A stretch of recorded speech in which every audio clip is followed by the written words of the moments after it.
नमस्कार, स्वागत है आपका आपके अपने फेवरेट यूट्यूब चैनल स्पर्श एजुकेशन पर। सवालों की श्रृंखला को आगे बढ़ाते हैं आज कुछ नए 10 सवालों के साथ।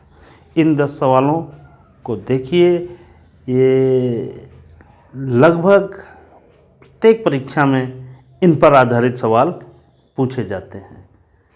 तो चलते हैं, देखते हैं कि कौन सा सवाल आने वाला है स्क्रीन पर। हाँ, आप भी पढ़िए और मैं भी पढ़ रहा हूँ। 4 अंकों की सबसे बड़ी और सबसे छोटी संख्या का योगफल क्या होगा? 4 अंकों की सबसे बड़ी और सबसे छोटी संख्या का योगफल क्या होगा? तो वैसे तो कहा जाए कुछ बच्चों के लिए ये सवाल बहुत आसान है, पर जिन्हें नहीं समझ में आता है कि क्या होना चाहिए वो देखें और सीखें। तो 4 अंकों की सबसे बड़ी संख्या की बात की जाए तो जब भी हम सबसे बड़ी संख्या लिखने जाते हैं, कितने भी अंकों की भी बात की जाती है, तो हम सबसे पहले क्या करते हैं, 9 को उतनी बार लिख लेते हैं। इससे हमें उतने अंकों की सबसे बड़ी संख्या मिल जाती है। यहाँ पर सवाल में क्या बात कही गई है कि 4 अंकों की तो 4 बार 9 लिख लिया, हमें क्या मिल गई, सबसे बड़ी संख्या। फिर क्या कहा गया है, उनका योग कहा गया है, तो प्लस का साइन लिया। उनका योग किससे करना है? 4 अंकों की सबसे छोटी संख्या से। जब सबसे छोटी संख्या की बात होती है तो हमेशा याद रखना है कि सबसे पहले हमें 1 लिखना है, क्योंकि सबसे छोटा होता है 0।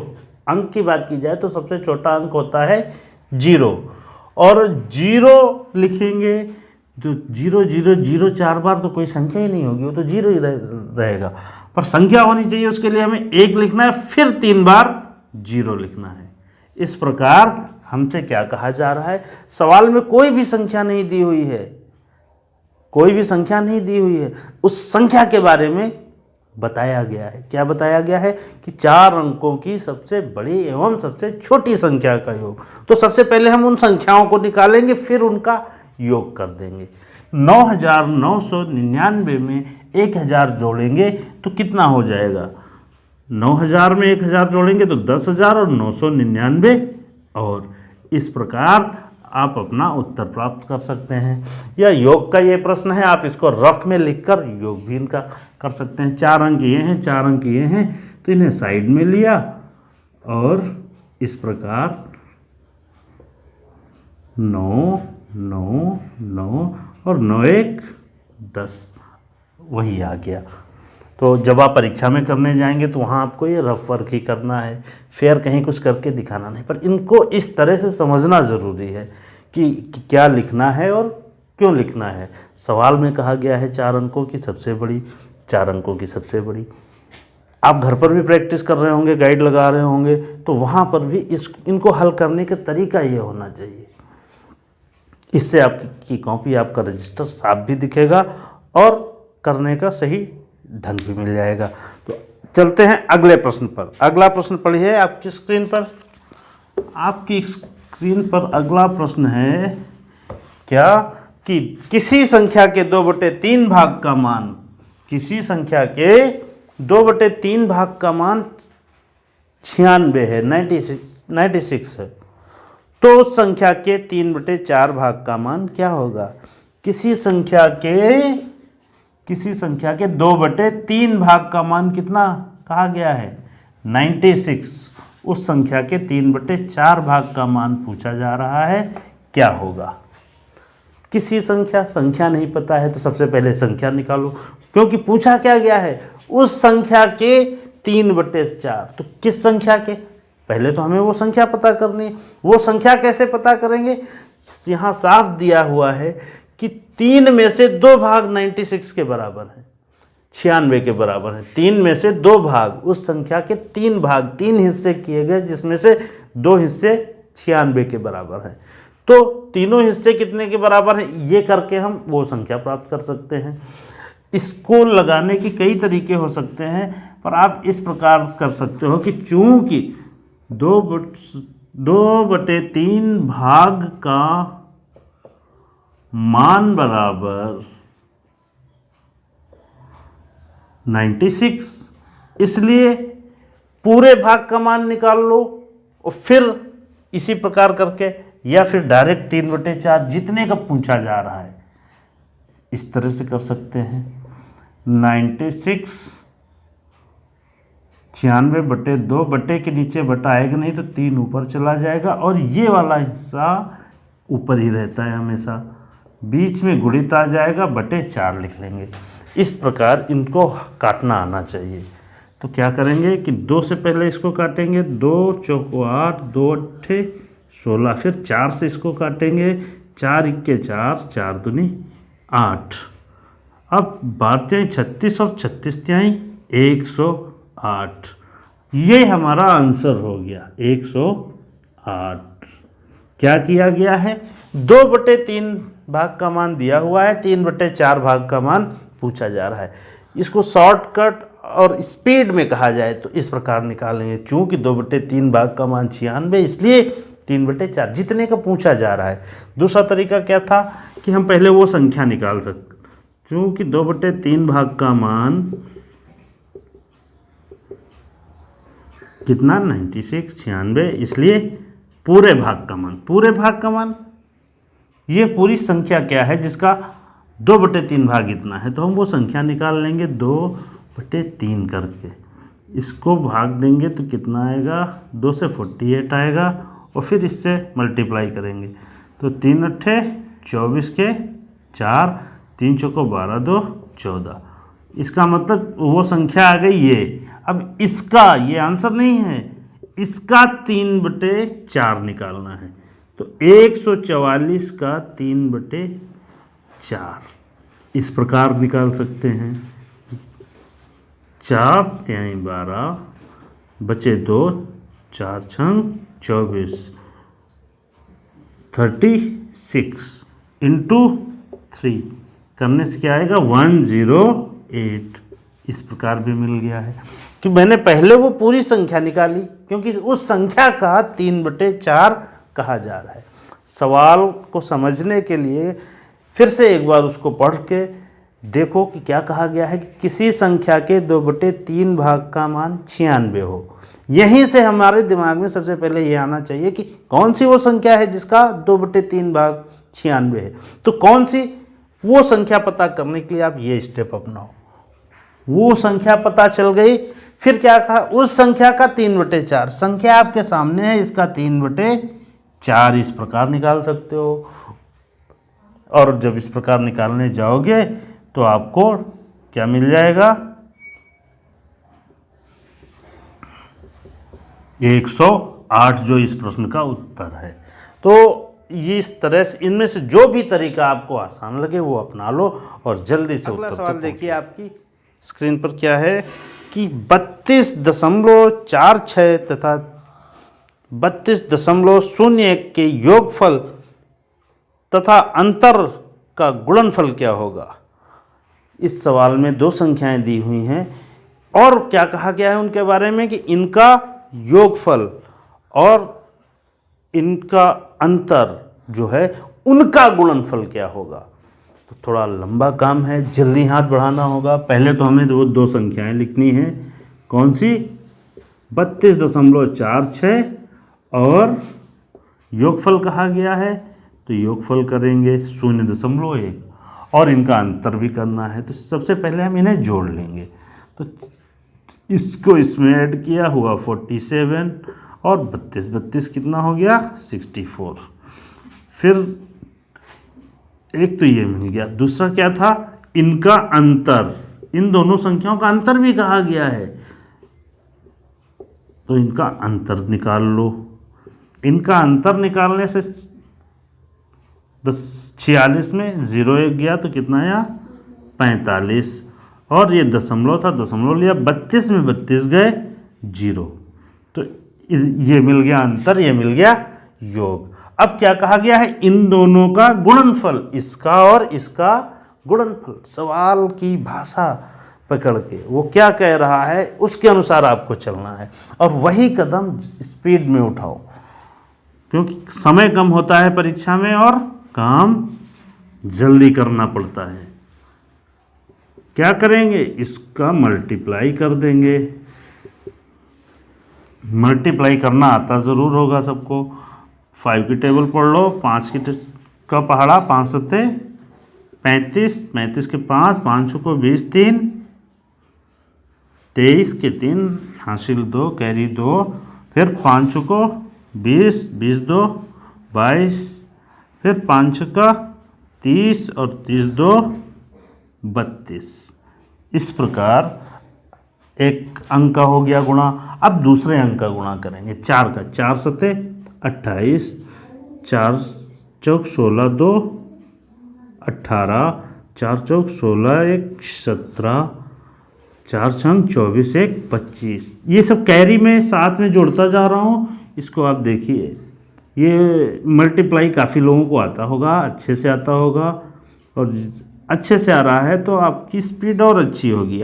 5 8 3 11, 8 2 10 1 11, 7 2 9 1 10, 5 3 8 1 9 और 2। इस प्रकार गुणनफल ये आया, इस प्रकार गुणनफल ये आया। इस गुणनफल में अभी एक कमी है, यहाँ पर दशमलव है, अभी हमने दशमलव नहीं लगाया, तो हमें दशमलव कहाँ लगाना है? 4 अंक पहले, 4 अंक पहले दशमलव लगाएंगे। इस प्रकार अपना ये आंसर निकल आएगा। तो क्या किया गया है? दोनों का योग, दोनों का अंतर, और दोनों के योग और अंतर का गुणनफल, गुणनफल कहा गया है। हमने इस प्रकार गुणनफल निकाल लिया है। इसे हमें ऑप्शन में देखना होगा कहाँ पर है। जो भी ऑप्शन मिल जाए उसी को टिक कर देना है। तो ये भी आसान। तो अगला सवाल क्या है, देखिए स्क्रीन पे, कि 5 अंकों की वो छोटी से छोटी संख्या जो 12, 24, 48, 60 और 96 से पूर्णतः विभाजित हो। ऐसी संख्या बतानी है, वो 5 अंकों की जो छोटी से छोटी हो, और क्या कहा गया है कि 12, 24, 48, 96, 60 और 96। 12, 24, 48, 60 और 96, इन सबसे विभाजित होने वाली 5 अंकों की संख्या। जब 5 अंकों की सबसे छोटी संख्या कही जाए तो पहले तो हम देखेंगे इन सबसे विभाजित होने वाली 5 अंकों के बाद की संख्याओं को हम विभाजित करने के लिए तो नहीं बैठेंगे एक एक संख्या को एक एक संख्या के साथ। तो कैसे उत्तर तक पहुंचा जाए? उत्तर तक पहुंचने के लिए सबसे पहले हमें इन संख्याओं का लासा निकालना होगा, एलसीएम निकालना होगा। लासा निकालना बहुत ज़रूरी है, सबको आना चाहिए। बहुत सारे सवालों में इसकी आवश्यकता पड़ती है। जिसे नहीं आता है वो समझ ले, सीख ले। जिसे आता है अच्छी बात है, जल्दी से इसका लासा निकाल के। लासा कैसे निकालते हैं? अभाज्य संख्याओं को, इन सभी संख्याओं को विभाजित करते जाते हैं। देखिए मैं आपके सामने कर रहा हूँ कि 2 से 12 को कैसे काटेंगे तो कितना आएगा, विभाजित करेंगे तो 6 आएगा। 24 को करेंगे तो 12 आएगा। कैसे? 2 एकम 2, 2 चौक 2 दूनी 4। अभी 48 को 2 से विभाजित करना है, 2 दूनी 4, 2 चौको 8, 2 तिहाई 6, 2 शून्य 0 और 2 चौको 8। यहाँ एक बचा, एक पर 6 आ गया तो 16 हो गया, 2 अट्ठे 16। इस प्रकार काटते हुए चले जाएंगे। अभाज्य संख्याओं से काटेंगे और कटने का नियम भी आना चाहिए। अभाज्य संख्याओं से अभाज्य गुणनखंड तैयार हो जाएंगे और उनसे हम गुणा कर लेंगे।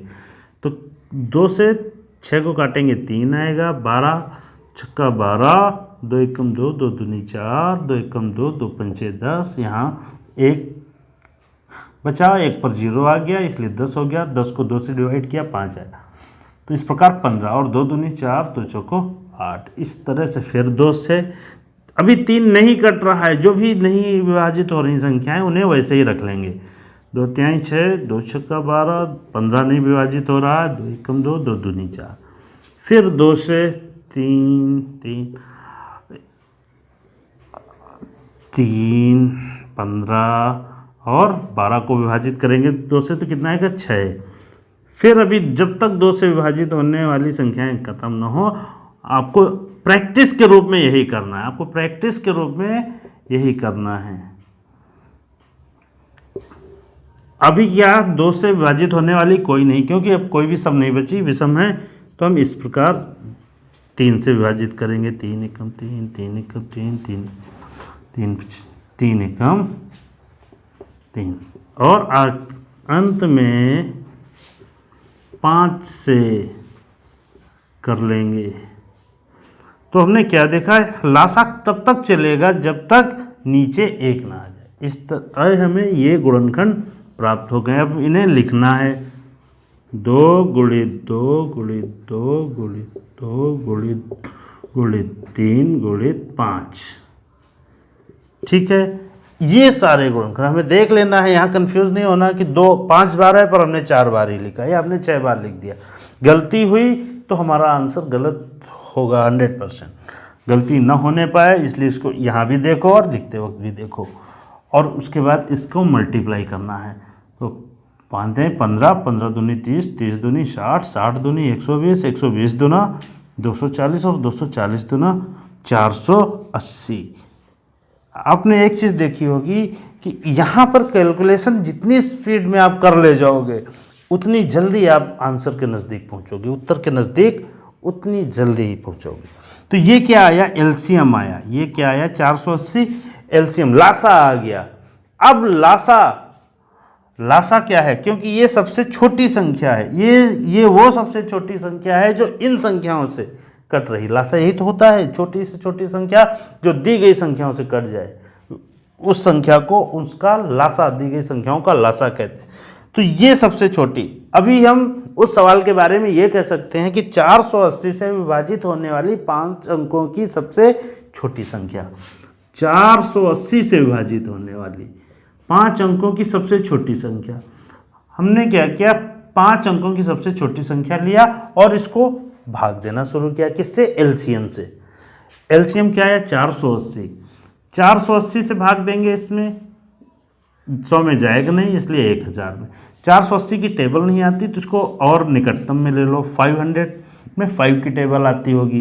तो 5 की टेबल 10 में कितने बार जा रही, 2 बार। 10 को 5 से डिवाइड करेंगे तो 2 बार, तो हम यहाँ क्या लिखेंगे, 2, और इससे इसको मल्टीप्लाई करके इसके नीचे लिख लेंगे। यहाँ 3 अंक हैं, 3 अंकों में आएगा नहीं क्योंकि ये 3 अंक छोटे हैं इससे, इसलिए 4 अंक लेंगे। तो 2 0 0 2 8 16 के 6, 2 चौको 8 1 9, 960। इसको घटाएंगे, यहाँ कुछ नहीं बचा, यहाँ कुछ नहीं बचा। अब 0 उतारेंगे। अभी क्या करना है, इस संख्या इससे बड़ी होनी चाहिए क्योंकि 10,000 तो सबसे छोटी है। इससे बड़ी संख्या पाने के लिए, क्योंकि ये 480 और ये 400, ये विभाजित नहीं होगा, और यहाँ पर इससे पहले तक नहीं ले जाना, इसके बाद तक इससे बड़ी संख्या मिले इस तरह से भाग दें। भाग देने के बाद हमें इससे बड़ी संख्या प्राप्त करनी, तभी हमें डिफरेंस, अंतर पता चलेगा कि इस संख्या में कितना जोड़ दिया जाए। तो हम क्या देखेंगे कि एक बार ले जाएंगे, 480 और 1 का गुणा करेंगे तो यहाँ क्या आएगा, 480। अभी माइनस कहा जाए कि ये कितनी माइनस है, 80 माइनस है, 80 कम है। ये संख्या क्या है, 80 कम है। यदि हम इसमें 10,000 में 80 और जोड़ दें तो हमें क्या मिल जाएगा, 10,080। ये वो 5 अंकों की सबसे छोटी संख्या है जो इन दी गई संख्याओं से विभाजित होती है। इन दी गई संख्याओं से विभाजित होने वाली ये संख्या है या नहीं है, उसके लिए आप इन सभी संख्याओं से इसको विभाजित करके देखेंगे, और यदि शेष नहीं बचे तो इसका मतलब यही है, और शेष नहीं बचेगा। इस संख्या तक पहुंचने का तरीका क्या है, सबसे पहले दी गई संख्याओं का लासा निकालें। लासा निकालने के बाद उस लासा से जितने अंकों की छोटी संख्या कही जा रही है उसमें भाग दें, और भाग को अंत में एक बार अधिक ले जाएं। यहाँ पर देखा जाए तो 0 बार जा रहा था, 400 में 480 का भाग 0 बार जा रहा था। हमने क्या किया, एक बार अधिक ले गए। अधिक लेने से हमें पता चला कि दोनों संख्याओं में डिफरेंस कितना है, इतने का अंतर कितना है, 80 का। इसका मतलब 80 और ये अधिक हो जाए तो 480 से इन संख्याओं से विभाजित हो जाएगी। इस तरह से इस प्रश्न का उत्तर मिल गया। अगला प्रश्न देखिए, अगला प्रश्न है, तो अगला सवाल देखिए क्या है कि एक कक्षा में कुल 50 छात्र हैं। एक कक्षा में कुल 50 छात्र हैं वर्षा के दिन सिर्फ 30 छात्र ही कक्षा में आए। वर्षा के दिन सिर्फ 30 छात्र ही कक्षा में आए। बतलाओ कि उस दिन कितने प्रतिशत छात्र कक्षा में आए। कितने प्रतिशत, सिंपल सा है कि प्रतिशत पूछा जा रहा है। जो छात्र आए उनका प्रतिशत क्या है। कक्षा में कुल कितने छात्र हैं, 50 हैं। कितने आए, 30 आए। अब इनका कह रहे हैं, इन्हें क्या करना है, प्रतिशत में बताना है कितने प्रतिशत। तो प्रतिशत किस पर निकालते हैं, 100 पर निकालते हैं कि 50 में 30 आ रहे हैं तो 100 में कितने आ रहे हैं। मौखिक है, इसे बहुत सारे बच्चों को हल भी नहीं करने की ज़रूरत है, सिर्फ सवाल को देख के ही समझ जाते हैं। आपको क्या करना है, लिखना है चूँकि 50 छात्रों में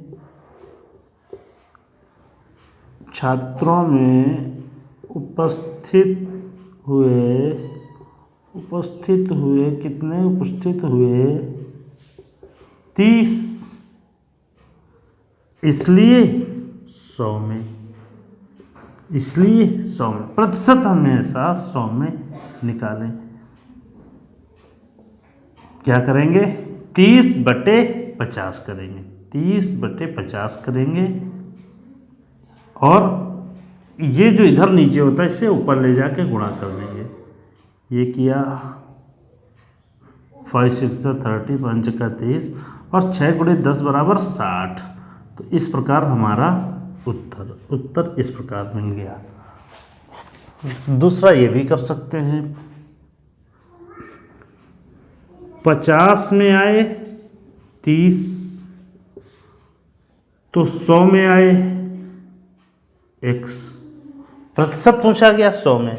अब इसको इक्वेशन बना लिया और इसे सॉल्व कर लेंगे। कैसे, क्या करेंगे, 50 × x 50x, 50x 50x और 100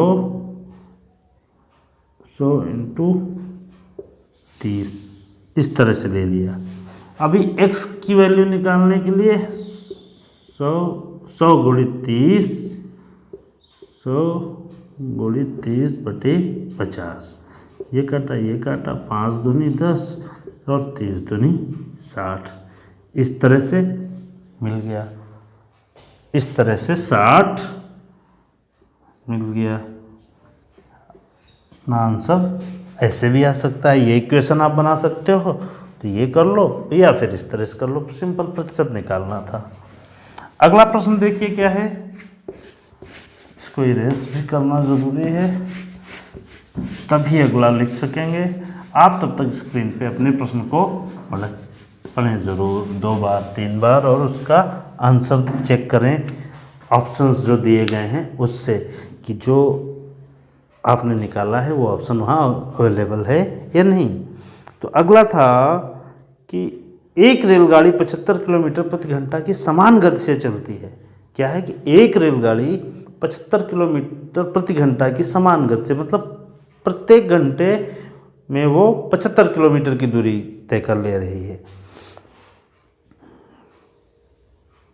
तो 350 किलोमीटर की दूरी तय करने में उसे कितना समय लगेगा। प्रश्न क्या है, 350, गाड़ी की चाल क्या है, चाल लिखेंगे, चाल बराबर 75 किलोमीटर प्रति घंटा। और दूरी कितनी है, दूरी कितनी है 350 किलोमीटर। साधारण समय और दूरी का सवाल है, समय दूरी और चाल का ये प्रश्न है। इसको कैसे हल करेंगे, यहाँ पूछा क्या जा रहा है, समय। क्या पूछा जा रहा है, समय। समय कैसे निकालेंगे, इनके सूत्र आते हैं, इनके सूत्र हैं, उन्हें याद कर लीजिए।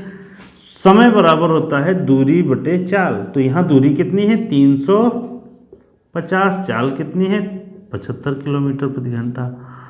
अभी इसको हल करने से हमें समय मिल जाएगा, पर जो समय मिलेगा वो किस में होगा, घंटे में, मिनट में, किस में होगा। तो हम यहाँ देखेंगे चाल क्या है किलोमीटर प्रति घंटा में, दूरी क्या है किलोमीटर में। अब किलोमीटर दोनों जगह कॉमन होने से क्या है कि समय जो आएगा वो घंटे में आएगा। तो इसे हल करते हैं। ये किससे कट रहे हैं आपस में, 15 से इसको काटा, 5 से आया 25, इसको 15 आया।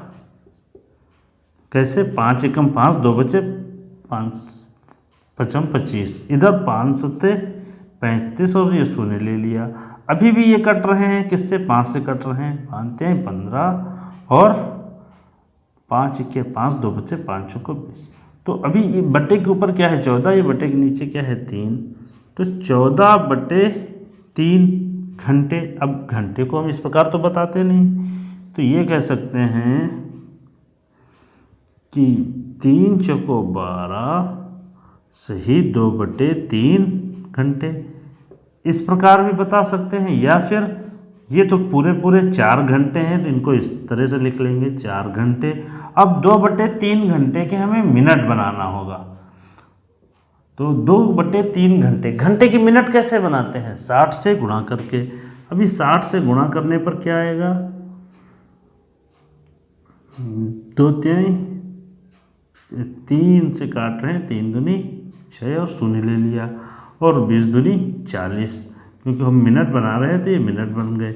4 घंटे और 40 मिनट।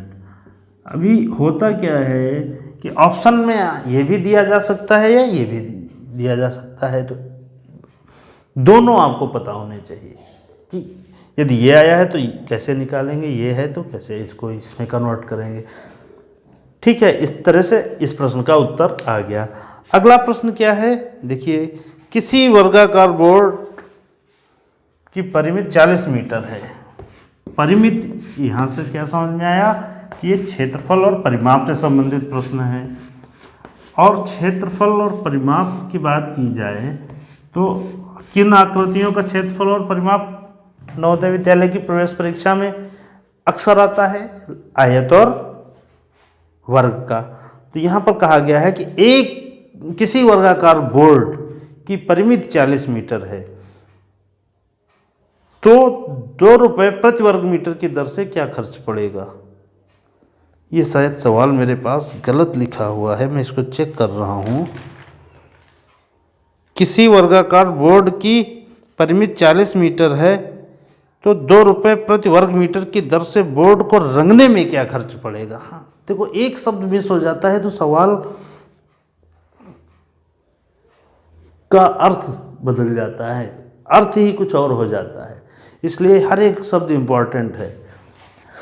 तो यहाँ क्या समझ में आया कि एक वर्गाकार, इसको एक आकृति बना लो, उसकी परिमित 40 मीटर है। परिमित क्या है? परिमाप। परिमाप क्या होता है? परिमाप होता है उसका एक चक्कर, मतलब चारों भुजाओं का योग परिमाप कहते हैं। और क्या कहा जा रहा है कि 2 रुपये प्रति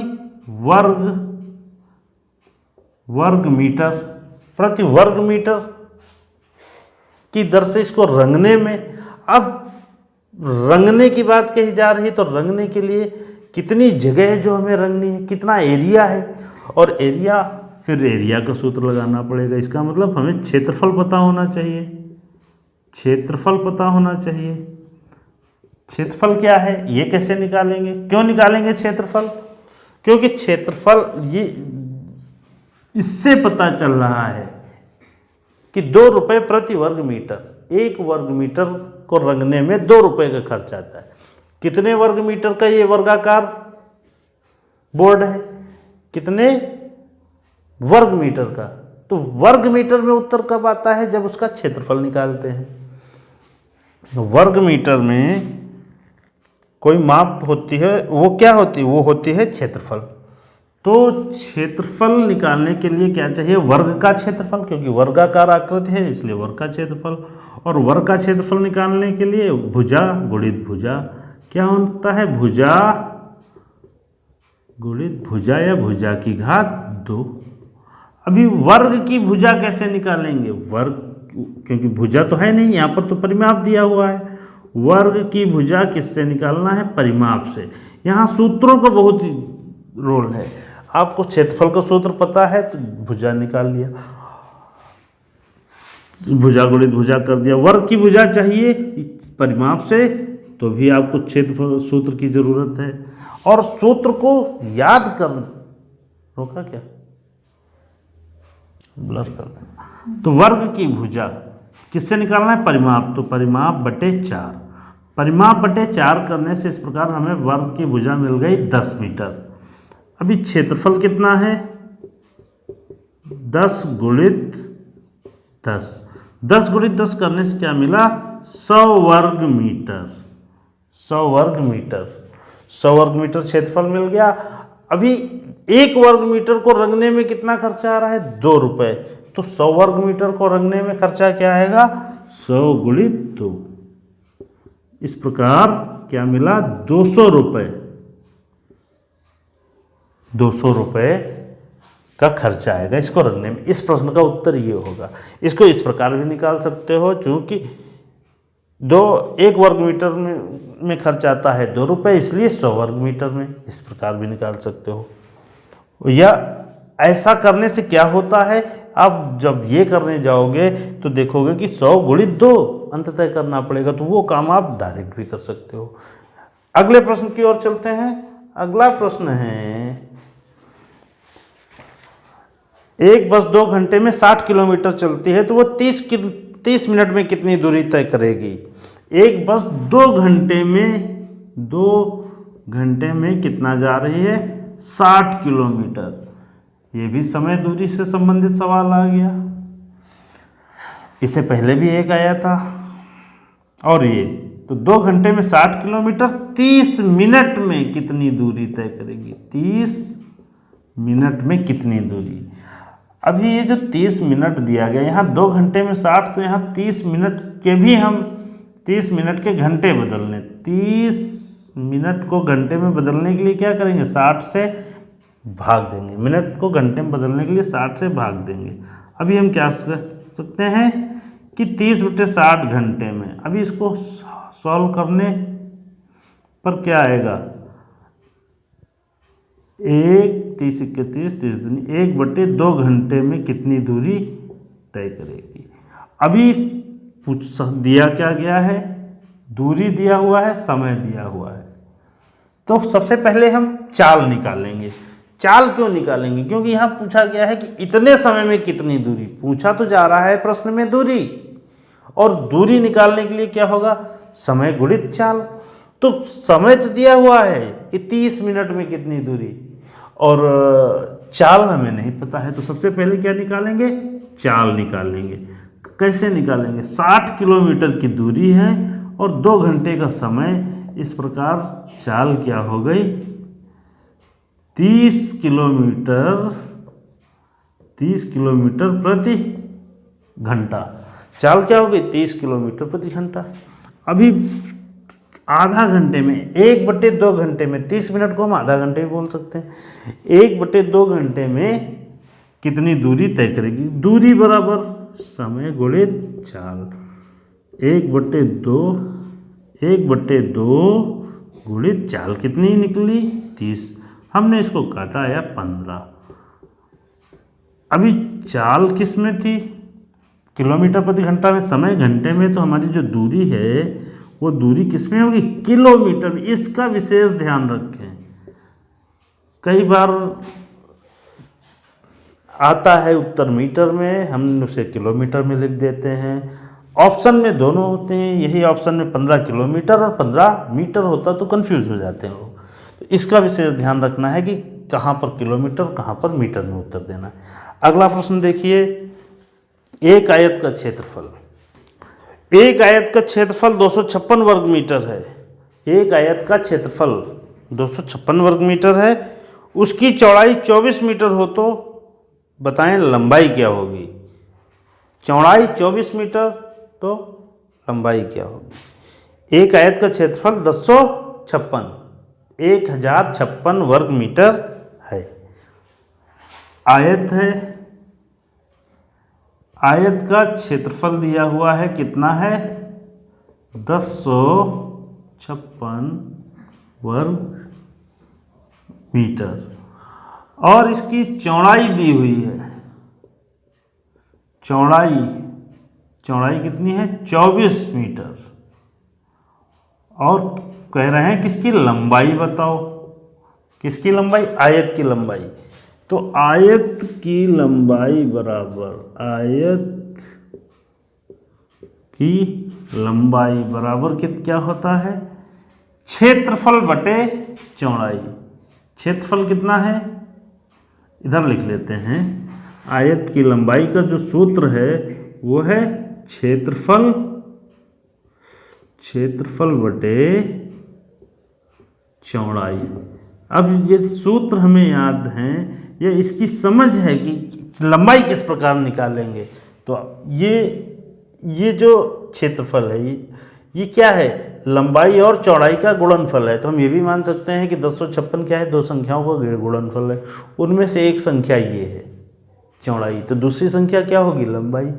यदि हम इन दो के गुणनफल को एक से भाग दे देंगे तो दूसरी संख्या। कुल मिला के इसको समझने की ज़रूरत है, या फिर सूत्र याद कर लो, उससे आप कर सकते हो।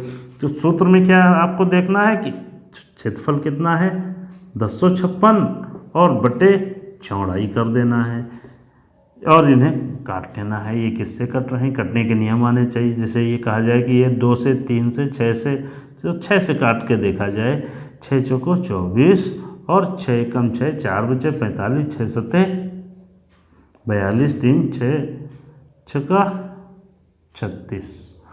अब क्या करेंगे, क्या ये 4 से कट रहा है, हाँ कट रहा है। यदि आपको 24 की टेबल आती है तो आप डायरेक्ट 24 से भी काट सकते हैं, और या फिर छोटी संख्याओं से, जो छोटे पहाड़ी जिनसे कुल मिला के मिस्टेक नहीं होनी चाहिए, काटें उससे जिससे आपको आसान लगे।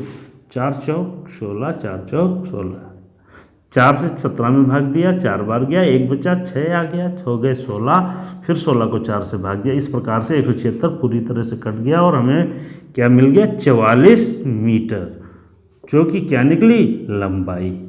तो देखिए ये इस प्रश्न का उत्तर किस तरह से निकाला गया है। आसान है, समझ सकते हैं। आपके पास आयत का क्षेत्रफल है, आयत की चौड़ाई है, आपको आयत की लंबाई बतानी है। आयत की लंबाई का सूत्र यदि पता है, आयत की लंबाई दो परिस्थितियों में पूछी जा सकती है, जब आयत का परिमाप दिया हो या आयत का क्षेत्रफल दिया हो। आयत का क्षेत्रफल दिया होगा और चौड़ाई दी हुई होगी तो आपको इस सूत्र के इस्तेमाल से निकाल लेना है। अगला प्रश्न देखिए। अगला प्रश्न है कि 3 घंटे 40 मिनट का सरलतम अनुपात क्या होगा। 3 घंटे 40 मिनट का सरलतम अनुपात, सरलतम इनका अनुपात निकालना है, 3 घंटे और 40 मिनट का। तो हम दो काम कर सकते हैं, या तो घंटे यहाँ पर और घंटे यहाँ पर भी कर लें, या फिर मिनट यहाँ और मिनट यहाँ, फिर उन्हें विभाजित करके इनका छोटा रूप, सरलतम रूप मतलब इनका छोटा रूप, अनुपातिक रूप निकाल सकते हैं।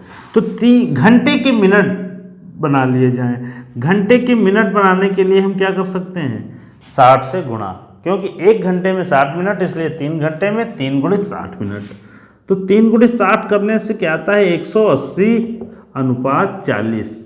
अब कहा जा रहा है एक तरह से कि इनका सरलतम रूप।